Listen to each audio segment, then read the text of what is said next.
Nigeria is the most populous nation in Africa. It feeds, clothes, and houses over 220 million people. But beneath the numbers, a quieter emergency is advancing, 1 kilometer at a time.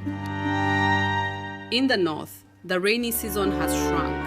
30 years ago, farmers had 150 days of rain to plant, tend, and harvest. Today, they have 120. That is one less month. For 40 million Nigerians who depend on this land, those 30 missing days are the difference between feeding a family and losing one. Nigeria shares borders with 4 countries across roughly 4,000 kilometers of frontier.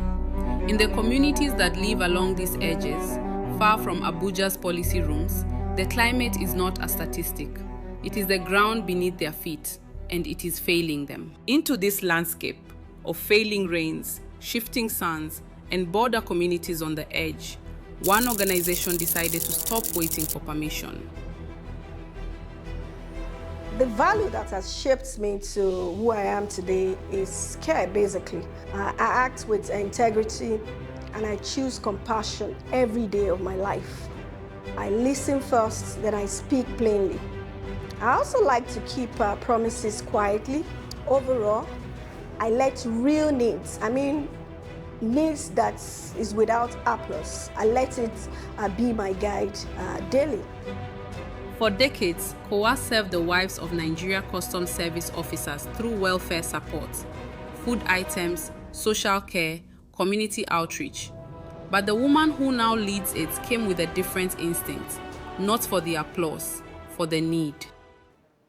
COWA's mission has not shifted. COWA has done vital works as a welfare association, but our mission is still the same. Our mission is to see that all customs officers' wives are free from poverty, at least to a barest minimum, and that's what we're still doing. We're just using a different approach to it. And as you know, the Controller General of the Nigeria Customs Service is now the chairman of WCO, World Customs Organization, and that makes Nigeria to sit at the aims of global customs leadership.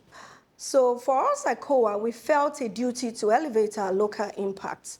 We are transforming from a charity into a strategic development partner, moving from handing out food items to people at the border areas into teaching them how to farm, how to build, and also how to sustain themselves. In 2025, Nigeria's Comptroller General of Customs, Adewale Adeniyi, was elected chairman of the World Customs Organization, the first Nigerian to hold the role. For COWA, that elevation came with a responsibility they chose to rise to. Some of them are deforestation. As you know, Nigeria faces a severe 3.5% annual deforestation rate. That's about among the highest globally. Between 2001 and 2022, we have lost 1.25 million hectares of tree covers, which equates to about 163,000 hectares disappearing every single year. So in about just 5 years, 2000 to 2005, we have lost 55.7% of our primary forests. That's terrible. Also, another is advancing desertification.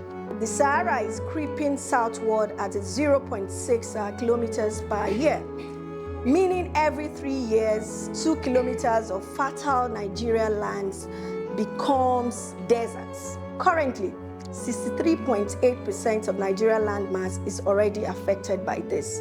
The agricultural impacts.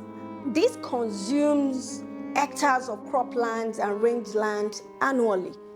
So over 40 million Nigerians depend on this. In the north, the rainy season has dropped from 150 days to 120 days over the last 30 years, and causing food production to really fall by 20%. To understand what 0.6 kilometers per year of desert advance looks like in human terms, imagine your village. Now imagine the boundary of it, the tree line, the farmland, the grazing land, all retreating. Every decade, another 6 kilometers gone, not from war, from weather.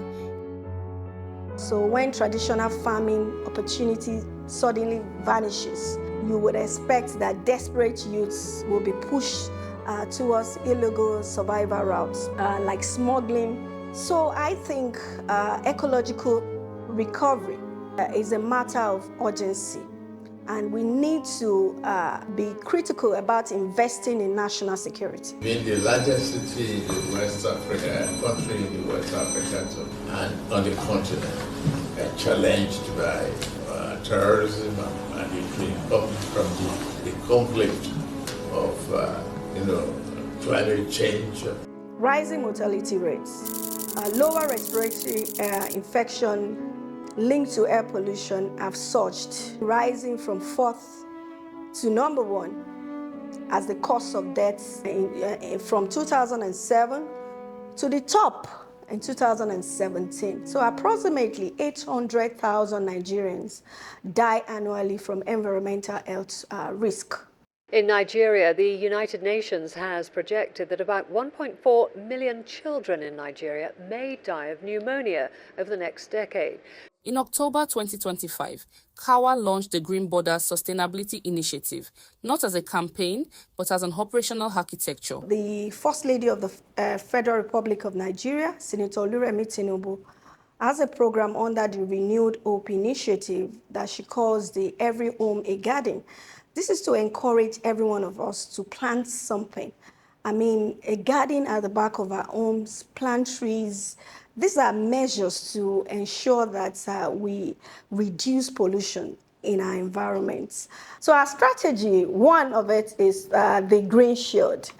We are planting about 40,000 economic trees like Moringa, Shea, Neem, Cashew, oranges, just name it, to restore the soil fertility and provide local income.